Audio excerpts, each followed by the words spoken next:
चलिए so heading दीजिए, calculation of force on flat plate, on flat plate. ठीक है, चलिए सो हम लोग मोस्ट जनरलाइज केस पर inclined plate, inclined flat plate, जो आपका हॉरिजॉन्टल से एक एंगल पे होगा। अगर उस एंगल को अगर हम 0 कर दे तो क्या हो जाएगा? प्लेट हॉरिजॉन्टल, और अगर 90 कर दे तो वर्टिकल प्लेट हो जाएगा। क्लियर है? सो मोस्ट जनरलाइज केस होगा आपका इंक्लाइंड प्लेट। और अभी जो हम लोग पढ़ने जा रहे हैं वो आपका फ्लैट प्लेट देखने जा रहे हैं। फ्लैट मतलब आपका कुछ ऐसा होगा, देखें, हाँ ऐसा होगा, यही फ्लैट प्लेट। ठीक है, फ्लैट प्लेट होगा। हमने बोला आपका 3 केस है, एक आपका हॉरिजॉन्टल, एक इंक्लाइंड और एक आपका वर्टिकल। इसमें जनरलाइज आपका केस इंक्लाइंड है, जो आपका हॉरिजॉन्टल से आपका एक एंगल पे प्लेस्ड है। अगर इस अल्फा को अगर हम 0 कर दे तो आपका एंगल को 0 कर दे तो ये हॉरिजॉन्टल हो जाएगा, 90 कर दे तो ये वर्टिकल हो जाएगा। ठीक है, अभी इस प्लेट को ध्यान देंगे जरा सा। सपोज आपका इसमें फ्लूइड भरा हुआ है एक हाइट तक, सपोज इस हाइट तक आपका फ्लूइड है जो भरा हुआ है, फिल किया हुआ है। ठीक है, अगर इस प्लेट को हम यहाँ रख दें ऐसे, यही फ्लैट प्लेट है, इस प्लेट को ऐसे हम हॉरिजॉन्टली प्लेस करके रख दें, तब क्या होगा? इस हाइट से अगर आपका एच डेप्थ पे है तो ईच एंड एवरी पॉइंट क्या है हॉरिजॉन्टल प्लेस करने से? सेम डेप्थ पे है, तो प्रेशर क्या होगा? एवरीवेयर रो जी एच होगा और सेम होगा।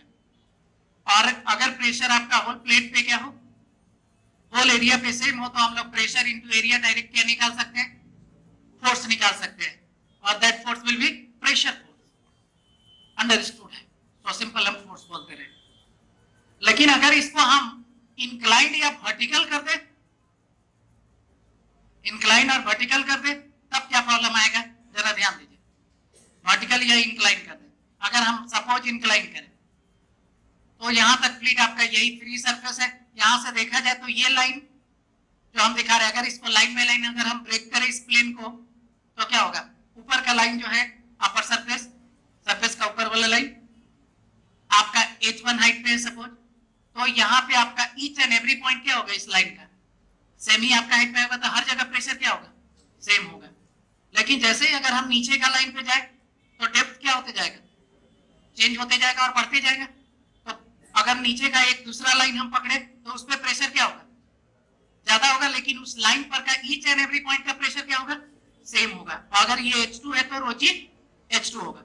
उसी तरह से ग्रेजुअली हम नीचे जाते जाए तो आपका प्रेशर फोर्स, सॉरी प्रेशर आपका बढ़ते जाएगा। फोर्स नहीं बोलना है, प्रेशर बढ़ते जाएगा। ओके, यहां तक प्रेशर बढ़ते जाएगा। तो बताइए बीच में कितना लाइन है?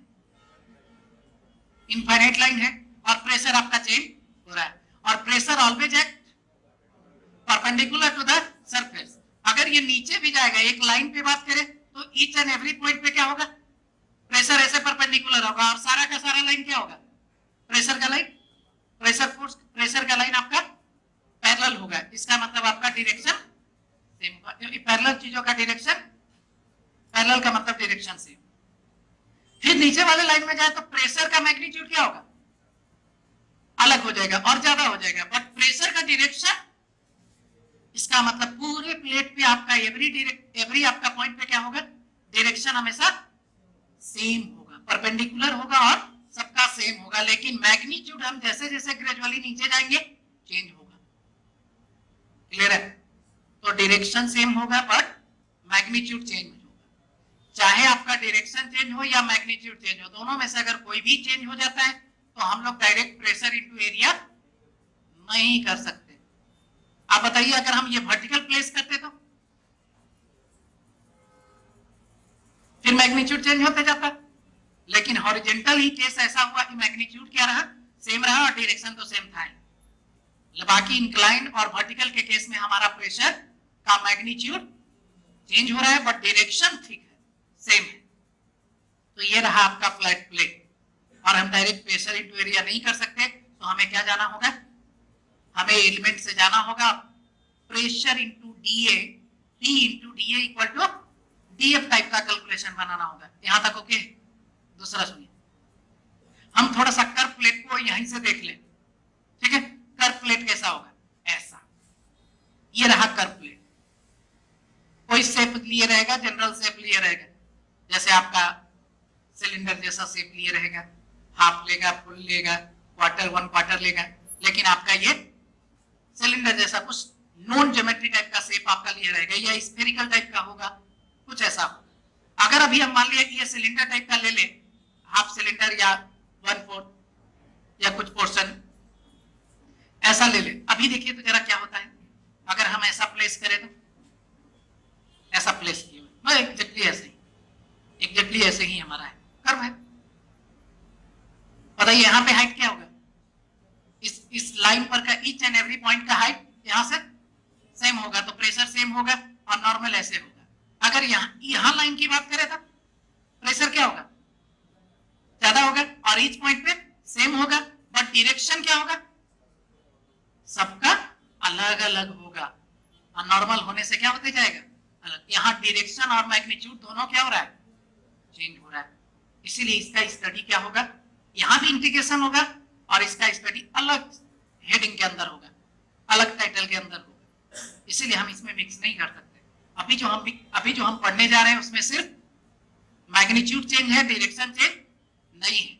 प्रेशर एग्जैक्टली आपका जैसे आपका वेक्टर होता है, ये प्रेशर भी एक वेक्टर टाइप का ही चीज है, ठीक है, वेक्टर टाइप का ही चीज है, तभी तो बोलते हैं ना नॉर्मल डायरेक्शन में लग रहा है, डायरेक्शन में लग रहा है, डायरेक्शन बोलिए रहे आप। और जब भी आपका वेक्टर टाइप का चीजों का चेंज होता है तो दो तरह का चेंज हो सकता है, एक मैग्नीट्यूड और दूसरा डायरेक्शन। तो अगर मैग्नीट्यूड चेंज हो या डायरेक्शन चेंज हो या बोथ चेंज हो, ठीक है, वैसे केस में हम इंटीग्रेशन से ही जाते हैं, ठीक है, इंटीग्रेशन से ही जाते हैं। कैसे आपने इंजीनियरिंग मैकेनिक्स में पढ़ा होगा पहले, अगर एक बॉडी यूनिफॉर्म वेलोसिटी से भी अगर एक सर्कुलर पाथ में घूम रहा है, मोशन कर रहा है, तो कांस्टेंट वेलोसिटी से घूम तो रहा है, लेकिन उसका डायरेक्शन क्या होते जा रहा है, घूमने के चक्कर में चेंज होते जा रहा है, मैग्नीट्यूड सेम हो रहा है लेकिन डायरेक्शन चेंज हो रहा है, जिसके वजह से एक्सेलरेशन डेवलप हो जाता है, जिसका नाम सेंट्रीपिटल एक्सेलरेशन था, v²/r। पढ़ेंगे, सब पढ़ेंगे। तो उसी तरह से जैसे वहां डायरेक्शन चेंज की वजह से आया एक एक्सेलरेशन, ठीक है, तो वहां पर हम डायरेक्शन चेंज का भी इफेक्ट देखते हैं और मैग्नीट्यूड चेंज का भी इफेक्ट देखते हैं। मैग्नीट्यूड चेंज की वजह से हम लोग टेंजेंशियल एक्सेलरेशन निकालते हैं और डायरेक्शन चेंज की वजह से सेंट्रीपिटल एक्सेलरेशन निकालते हैं। क्लियर है? तो दोनों में से कोई भी चीजें चेंज हो जाना मतलब चेंज होना हम समझते हैं, ठीक है, चेंज हो गया।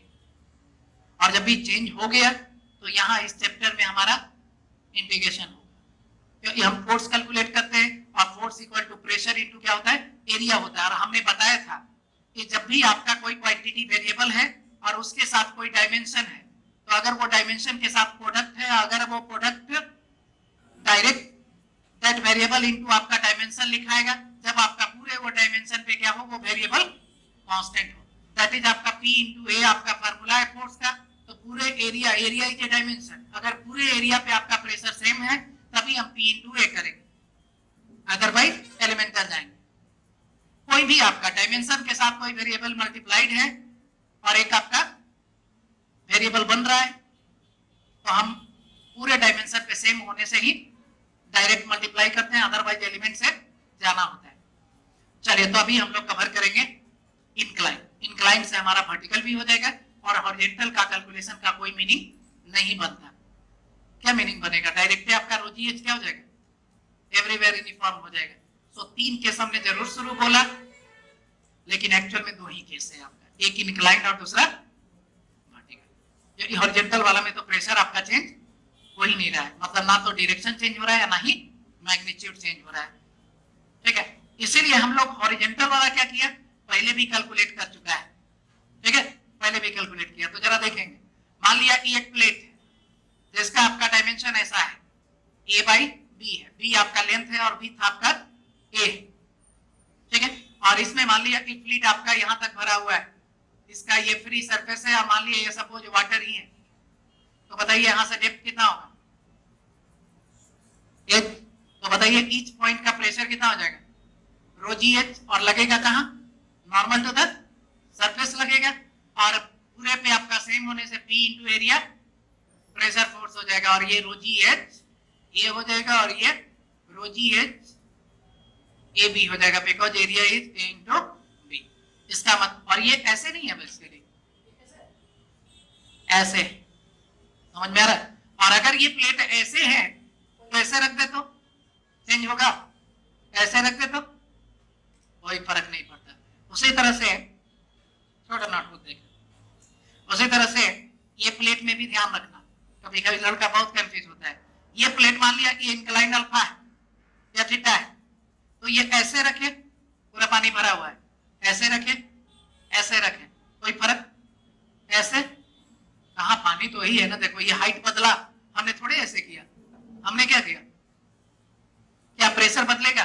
नहीं। और अब प्रेशर का डायरेक्ट मैग्नीट्यूड नहीं बदलेगा, और डायरेक्शन क्या रहेगा? नॉर्मल ही रहेगा। तो फर्क क्या? जहां घुमा लो नॉर्मल ही लगना है। तो बताइए कोई फर्क नहीं। तो ये प्लेट कैसे भी है, बस खाली हॉरिजॉन्टल के साथ क्या बनाए रहना चाहिए? एंगल थीटा बनाए रहना चाहिए एवरीवेयर। कोई एनालिसिस में फर्क नहीं। तो ये समझ में रहना है, ये नहीं कि ये ऐसे है, ये ऐसे है, ये ऐसे है, ये नहीं सोचने का जरूरत है। अब जरा सा हम लोग आएंगे किस पे? इंक्लाइन पे, और इंक्लाइन से वर्टिकल दिखा जाएंगे। हॉरिजॉन्टल खत्म हो गया। ऐसा हमने दिखाया, ये कंटेनर में आपका वाटर भरा हुआ है एच हाइट तक, नीचे बॉटम पे प्रेशर आपका रो जी एच है, और बॉटम का एरिया ए से मल्टीप्लाई करके क्या निकालते थे? फोर्स निकालते थे। तो उसमें आपका एवरीवेयर प्रेशर आसानी से प्रेशर फोर्स का कैलकुलेशन हम कर सकते हैं। लेकिन अभी हमारा इंक्लाइन में क्या करना होगा? इंक्लाइन में हमें इंटीग्रेशन से जाना होगा, ठीक है, इंटीग्रेशन से। और हम जो भी देख रहे हैं वो फ्लैट प्लेट देख रहे हैं। फ्लैट प्लेट कितना टाइप का हो सकता है? कितना हो सकता है डायमेंशन का? बहुत सारा डायमेंशन का हो सकता है। रेक्टेंगुलर टाइप का डायमेंशन हो सकता है, ट्रायंगुलर टाइप का डायमेंशन हो सकता है, ट्रापेजॉइडल टाइप का डायमेंशन हो सकता है, सर्कुलर टाइप का डायमेंशन हो सकता है, या फिर आर्बिट्रेरी डायमेंशन हो सकता है। तो बताइए कि बार बार अगर अलग अलग डायमेंशन के लिए, सुनेंगे जरा सा, बार बार अलग अलग डायमेंशन के लिए हम स्टडी करेंगे तब क्या हो जाएगा? काफी आपका लेंथी हो जाएगा, क्योंकि हर बार एक इंटीग्रेशन से हमें जाना पड़ेगा। तो हम लोग क्या करते हैं? एक जनरलाइज्ड डेरिवेशन बनाते हैं। मतलब हम एक आर्बिट्रेरी टाइप का प्लेट लेते हैं, ठीक है, आर्बिट्रेरी टाइप का प्लेट। देखेंगे कैसे हम लोग लेने जा रहे हैं। मान लिया ये प्लेट, ठीक से इसको समझना है, नोट बिल्कुल ना करें, नोट बिल्कुल ना करें। देखिए हम कैसे दिखाने जा रहे हैं।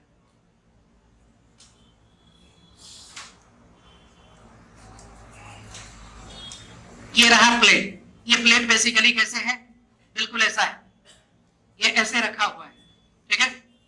इसका मतलब आप क्या देख रहे हो? Front view. आप जो इसको देख रहे हो वो फ्रंट व्यू। बताइए आप फ्रंट व्यू में हमें बता सकते हैं इसका ज्योमेट्री कैसा है? फ्रंट व्यू में बता सकते हैं इसका ज्योमेट्री कैसा है? बिल्कुल नहीं। अगर ये सर्कुलर व्यू होगा तो फ्रंट व्यू में कैसा दिखाई देगा? एक लाइन। एक आर्बिट्रेरी ज्योमेट्री भी होगा प्लेट जैसा तो क्या दिखाई देगा? एक लाइन। फ्लैट प्लेट, प्लेट तो है ही, इसका मतलब हमेशा क्या दिखाई देगा आपको? एक लाइन दिखाई देगा। यहां तक ठीक है। उसके बाद हमने माना कि ये जो आर्बिट्रेरी प्लेट है वो कुछ ऐसा है। एग्जैक्ट मिलाने की जरूरत नहीं, आप ही जैसे तैसे खींचने के बाद में ये ऐसे। ये कौन सा व्यू है? ये तो फ्रंट व्यू है। ये बिल्कुल नहीं। ये टॉप व्यू बिल्कुल नहीं है। ये टॉप व्यू बिल्कुल नहीं है। सोचना भी मत कि ये टॉप व्यू है, ठीक है। जैसे ही सोचा सब खत्म। ये एग्जैक्ट व्यू है, लेकिन कैसा पे है? हम यहां पे बनाए हुए हैं, यहीं पे ये बनाए हुए हैं। ये टॉप व्यू नहीं है। ये नीचे बना हुआ नहीं है, हॉरिजॉन्टल पे नहीं बना हुआ, ये सामने ऐसे ही है जैसे आप देख रहे हैं ना, एग्जैक्टली वही है। इसका मतलब क्या हुआ? एक्चुअल व्यू है, ये टॉप व्यू नहीं। याद रहेगा ना, टॉप व्यू नहीं है, ऐसे ही है। ये व्यू है, इसी प्लेन पे व्यू। तो इस प्लेन पे टॉप व्यू बनेगा क्या? टॉप व्यू कहां बनता है? इस प्लेन पे, तो इसी प्लेन पे। क्लियर है? अब ये ध्यान रखना है। तो बताइए कि आपको ये पॉइंट किसका दिख रहा होगा? किसका दिख रहा होगा? ये निकला हुआ पॉइंट दिख रहा होगा। ये किसका दिख रहा होगा? लास्ट वाला इधर दिख रहा होगा। और ये किसका दिख रहा होगा? इसका ईच एंड एवरी पॉइंट का आपका फ्रंट व्यू ये रहा होगा। और ये तो ऐसे है, ठीक है यहां तक। चलिए, हमने लिया ये वाटर, तो ये लिक्विड से तो आपका फिल है, हमने यहाँ पे डाला, इसको हमने ठीक ये नोट कर लिया था, तो ये भी नहीं नोट किया, इधर वाला नोट कीजिए।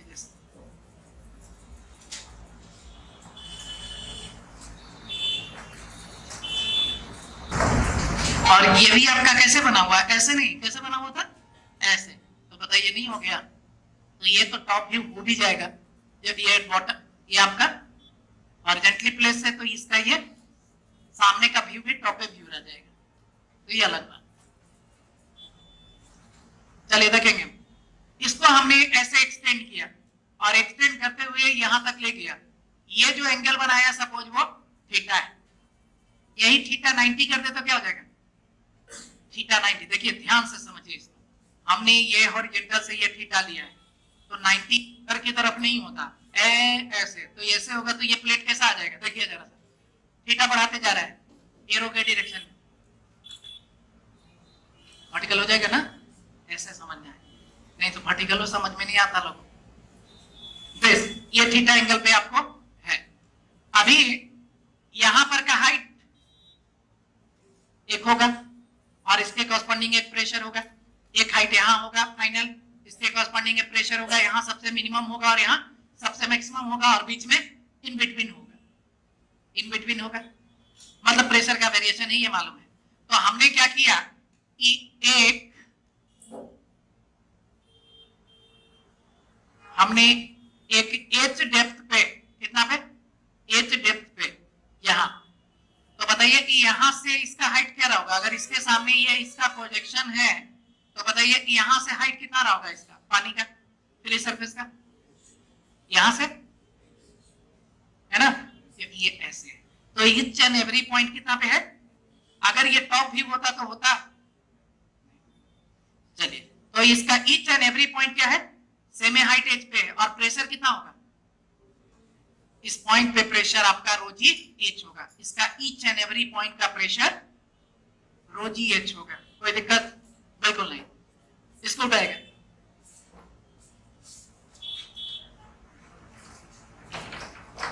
अभी हम क्या कर रहे हैं, जरा ध्यान देंगे, हमने यहां से, देखिए ये तो ऐसे नहीं है, ये तो ऐसे है, ये ऐसे गया और पानी के सरफेस तक, यहां से हमने एक एक्स लिया, ये किधर है?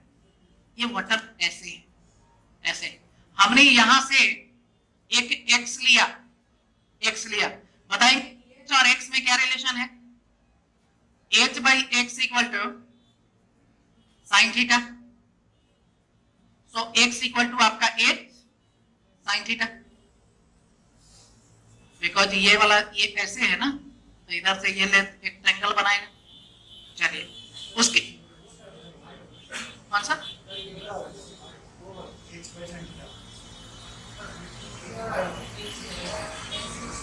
वो एच बाई, ठीक है, तो है एच बाई साइन, ओ अच्छा ये बोलना चाहिए, चलिए बाई साइन थीटा, ये ठीक है ना।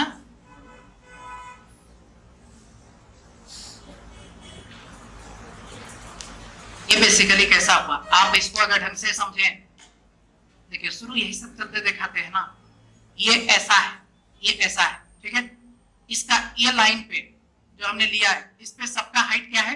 एच है, ये पकड़ लो एक एच है, और फिर यहां से ये ले जाओ लाइन, यहां से इस लाइन से ये ले जाओ पानी तक, ये सरफेस ऐसा पानी का, यही लाइन दिखा रहे हैं, ये पानी का सरफेस है ऊपर वहां तक, अरे हर जगह तो एक ही बात है ना, ठीक है, ये एक्स है, अब समझ में आया, यहां से ये एच और ये निकलते हुए एकदम पानी में, जैसे ही आपका तिरछा ये स्ट्रेट लाइन गया और वो जैसे ही वाटर के सरफेस पे आया, वहां से डिस्टेंस एक्स,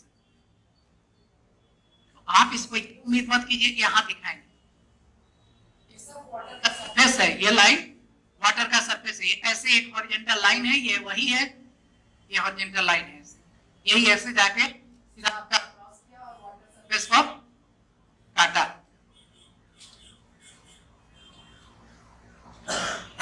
ऐसे प्लेट है, ये एच है और यहां से ये लाइन एक्स आ गया और जैसे ही आपका वाटर इस सरफेस पे आया वहां तक का डिस्टेंस x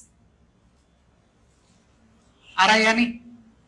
आना तो होगा, ठीक है, आना होगा।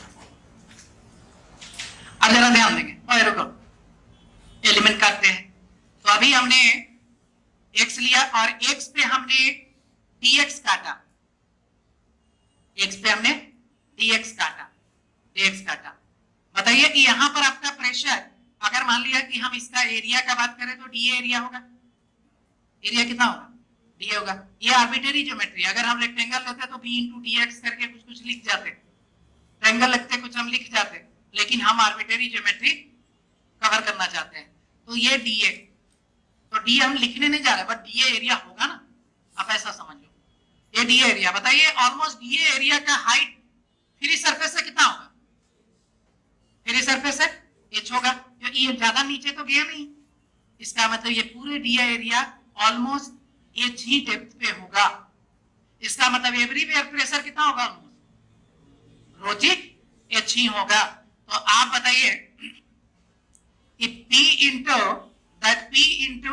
दिस dA क्या देगा? एक प्रेशर फोर्स देगा dA, जो आपका इस पे नॉर्मल क्या होगा? नॉर्मली एक्ट करेगा।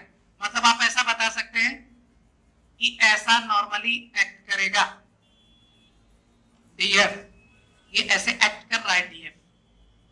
तो अगर इस पे dF लगाएंगे तो फ्रंट व्यू में क्या दिखाई देगा? यहाँ पे dF लग रहा है, इसमें बीच में पूरे एरिया पे ये dF लग रहा है, और अगर F निकाले तो क्या होगा?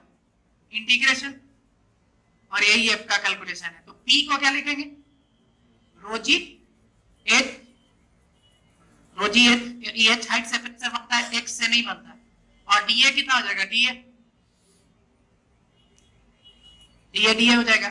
और इस H को हम लोग क्या लिखेंगे?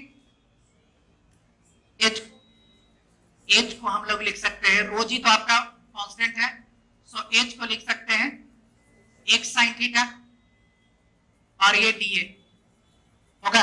sin थीटा थीटा बदलेगा, अगर आप आगे मूव कराए थीटा बदलेगा नहीं। आप एक बार प्लेट आपका एक छोड़ तो आपका थीटा नहीं बदलेगा, इसका मतलब थीटा भी क्या है? sin थीटा कांस्टेंट है। सो x dA, अगर आपको थोड़ा याद हो, ध्यान दीजिएगा, रखेंगे, आपको याद ये होना चाहिए कि हमने आपको पढ़ाया कि x dA upon dA, dA मतलब dA इंटीग्रेशन मतलब है, और that will be x naught bar, नहीं तो हाँ, तो x नॉट बार कर देते हैं, x नॉट बार। तो आप हमें बताइए यही फॉर्म आ रहा है यहाँ पे, आ रहा है या नहीं? नहीं आ रहा है तो थोड़ा देर बाद आ जाएगा, देखिए जरा सा आया, क्योंकि इस x पे आपका ये एलिमेंट, यहां से x पे इसका एलिमेंट है, तो बताइए dA का CG भी कहां होगा? ऑलमोस्ट x पर ही होगा। तो आप x पर dA भी लिख सकते हैं ना, x को x बार dA, हम x बार dA लिखते थे, आप पूछते थे आपसे कि बताइए कि x बार कितना होगा, तो आप क्या बोलते थे? और x होगा सर, तो लिख सकते हैं ना, सकते हैं। तो ये वैल्यू आप क्या लिख सकते हैं जरा बताइए? रोजी sine theta A x naught bar होगा, x naught bar. X naught bar क्या हुआ? एक्स नॉट बार आपका इस ज्योमेट्री हुआ, इस रेफरेंस से, अगर इस रेफरेंस को ओ नॉट करके दे दें, ओ करके दे दें, तो आपका ये ओ से आपका यहां तक इस प्लेट का सीजी, कैसे कभी कभी हमने आपको बताया, याद होगा शायद, ये जैसे ये है, इसका कोई सीजी यहाँ पे पूछे, यहीं से पूछे सीजी, तो सीजी कहाँ होगा? यहीं पे रह जाएगा। तो वाई नॉट बार कितना आ गया था? 0। अगर कोई यहां से पूछे तो सीजी कितना पे होगा? h/2 पे। अगर कोई यहां से पूछे और यहां से ये वाई नॉट दे दे, सीजी कितना पे होगा? तो आप जहां से रेफरेंस लेते थे वहां से सीजी निकलता था। इसका मतलब इसका सीजी हम यहां से रेफरेंस लिए हुए, इसका मतलब इस x नॉट बार का कहां से हो जाएगा डिस्टेंस? इस प्लेट का CG फ्रॉम